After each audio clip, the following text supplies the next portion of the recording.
अस्सलाम दोस्तों, मेरा नाम शेब आज़म है और आप जानते हैं कि मैं ऑटोमेशन एक्सपर्ट हूँ। और 2026 का पहला स्कैम भी मेरे साथ हो चुका है, तो मैं आपको ये पूरी स्टोरी सुनाऊँगा कि ये ऑनलाइन काम में मेरे साथ कैसे हुआ। दिसंबर का महीना चूँकि अंग्रेज़ों का क्रिसमस का महीना होता है और ऑनलाइन काम जो है ना थोड़ा स्लो होता है, तो एक क्लाइंट विंस्टन नामी एक क्लाइंट जो है मुझे लिंक्डइन पे अप्रोच करता है और मुझे मैसेज करता है कि मुझे जो है ना एक प्रोजेक्ट बनवाना है। प्रोजेक्ट बहुत हैवी था, उसका बजट लो था, बट मेरे पास काम नहीं था तो मुझे करना पड़ा। तो मैंने कहा यार फ्री बैठने से बेहतर है कुछ ना कुछ आता है। तो मैं उसको अपवर्क पे ले जाने की कोशिश की, बट वो अपवर्क पे नहीं आना चाहा, तो वो चाह था कि मैं डायरेक्ट पे करूँगा। तो ये मेरी एक मिस्टेक भी थी, लेकिन उसने इंसिस्ट किया तो मैंने कहा मैं फ्री हूँ, कोई बात नहीं, मैं काम कर लेता हूँ और मैं एतबार कर लेता हूँ वहाँ पे। तो हुआ कुछ यूँ कि उसने मुझसे प्रोजेक्ट करवाया। प्रोजेक्ट करवाने के बाद अब मैंने उसको सबमिट करवाई, डॉक्यूमेंटेशन भी, वीडियोस बना के भी सबमिट कराई। वो कहता नहीं मुझे वीडियोस नहीं चाहिए, मुझे आप स्क्रीनशॉट बना के एक एक करके स्क्रीनशॉट एक एक चीज़ का, एक एक मॉड्यूल का वी डिटेल आप मुझे सबमिट कराएं। अब मैंने वो एक एक स्क्रीनशॉट वी डिटेल उसको एक बार सबमिट कराया। वो कहता नहीं ये डिसअप्रूव्ड है, मुझे इसकी समझ नहीं आ रही। तो उसने कुछ और क्राइटेरिया उसने कहा जी। अब ऑटोमेशन कुछ ऐसी थी कि मुझे ना लीड जनरेशन की ऑटोमेशन बनानी थी कि अपोलो के उसके कॉन्टैक्ट्स हम लोगों ने एक्सट्रैक्ट किए थे गूगल शीट में और उसको ऑटोमेशन के थ्रू मेल जा रहा था make.com के अंदर। हर डेली बेसिस पे 50 मेल जा रहे थे। तो अब वो मुझे कहता है कि बंदा जो है ना जो रिप्लाई करे उसका स्क्रीनशॉट भी मुझे दो।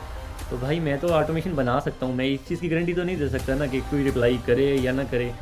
ये बात उसको समझ नहीं है, उसके असिस्टेंट को समझाने की कोशिश की, उसको समझ आ गई, लेकिन वो भी यही कहने लगा कि मैं आगे इंस्टेंट से ही बात करता हूँ। बट एट द एंड जब मैंने उससे डिटेल से बात की, उसने कहा खैर इस बात को छोड़ो, उसने और इशूज़ उसमें निकालना शुरू कर दिया। उसने कहा डिटेल से मुझे और जो है ना इसको आप डॉक्यूमेंटेशन बना के दें। मैंने सेकंड टाइम बना के दी, उसने सेकंड टाइम डिसअप्रूव कर दी। मेरी लाइफ के कैरियर में कभी ऐसा नहीं हुआ कि फर्स्ट डॉक्यूमेंटेशन मेरी डिसअप्रूव हुई हो, उसने सेकंड टाइम भी डिसअप्रूव कर दी और साथ मुझे वार्निंग भी दे दी कि अगर आपकी थर्ड डॉक्यूमेंटेशन डिसअप्रूव होती है तो ये प्रोजेक्ट कैंसिल हो जाएगा, मैं आपको पे नहीं करूँगा, मैं किसी और से प्रोजेक्ट बनवा लूँगा। खैर अब मुझे क्लियर हो गया कि वो बंदा जो है ना मुझे स्कैम करना चाह रहा है। प्रोजेक्ट ऑलरेडी उसके पास सबमिटेड था, मेक की ऑटोमेशन उसके अकाउंट में पड़ी थी, जेसन उसने एक्सट्रैक्ट करवा के लिए हुए थे मुझसे। अगर मैं ऑटोमेशन डिलीट भी कर देता हूँ तो उसको तो कोई इशू नहीं था ना।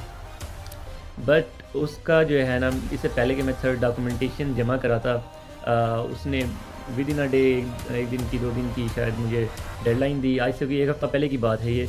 और अभी मैं मंडे को आना ही था, मंडे की डेडलाइन थी। तो मंडे को मैं काम पे आता हूँ, शाम को 6 से रात 2 बजे तक मैं काम करता हूँ, क्योंकि यूएस के आवर्स के अकॉर्डिंग। तो मंडे की उसकी सुबह होगी वो 6 बजे। उसने फ़ौरन से पहले मुझे सिलेक्ट किया और उसने अपोलो से मुझे हटाया, make.com से भी रिमूव किया। हर जगह से मुझे रिमूव करके लिंक्डइन में मुझे मैसेज करता है, मुझे कहता है कि आपका प्रोजेक्ट जो है डिसअप्रूव हो चुका है, लिहाजा मैं किसी और को हाई कर रहा हूँ। और यहाँ पर कहानी ख़त्म होती है और मेरे साथ जो है ना उसने 2026 का पहला स्कैम कर दिया। और वैसे मेरे साथ स्कैम होते नहीं है, क्योंकि मैं नॉर्मली क्लाइंट्स को अपवर्क पे ले जाता हूँ, माइलस्टोन क्रिएट करता हूँ। क्लाइंट अगर भाग भी जाता है तो अपवर्क जो है ना उसके माइलस्टोन से उसकी पेमेंट वहाँ पर एस्क्रो में पड़ी होती है, वो हमें रिलीज़ कर देता है। तो ये एक बहुत अच्छी सीख है जो मैं आपको भी देना चाह रहा हूँ कि आप लोग जो है ना अपवर्क के थ्रू ही काम करें। डायरेक्टली पेमेंट लेना बहुत ज़्यादा बड़ी अच्छी ऑर्गेनाइजेशन है, ऑथेंटिक बंदा है तो फिर आप उसके साथ जाएँ, वरना मेरे ख्याल से ये रिस्की है, आपका टाइम वेस्ट होगा बहुत सारी। बस एक चीज़ है कि आपको सीखने को बहुत कुछ मिलेगा, लेकिन हम सिर्फ यहाँ सीखने तो नहीं बैठे ना, हम कमाने के लिए बैठे हैं। तो I will suggest go through Upwork. तो एक शॉर्ट सी स्टोरी थी। See you soon in the next project in with a new story. Thank you.